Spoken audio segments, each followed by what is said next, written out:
ഇങ്ങോട്ട് ഇറങ്ങി വന്നിട്ട് നീ ഡയലോഗ് അടിക്കുന്നോ? വണ്ടി എവിടെ നടക്കുന്നുണ്ടല്ലേ? എന്താ എന്താ അതിലേ പൊക്കത് അതിലെ കൂടെയോ?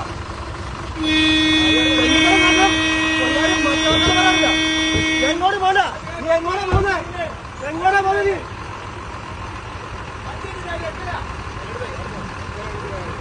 കുറച്ചായിട്ട് പോയാൽ മതി. റോങ് സൈഡ് പറഞ്ഞത് കണ്ടു പറയുന്നോ? എപ്പോ ഉള്ളതാണ് KSRTC ബസ്സുകാർക്ക് ഈ സ്വഭാവം? ഇപ്പൊ തന്നെ നമ്മളെല്ലാം തട്ടിപ്പിടിച്ചു പോയാലും അങ്ങോട്ട് പോകുന്നത് സൗകര്യമില്ല. വണ്ടി എവിടെ നടക്കുന്നേ? സൗകര്യമില്ല. 10 മിനിറ്റോ എന്ത് കോപ്പ് കാച്ചൻ? എങ്ങോട്ട് കോപ്പ് കാച്ചൻ? വണ്ടി കൊടുത്ത് മാറ്റാലോ? അല്ല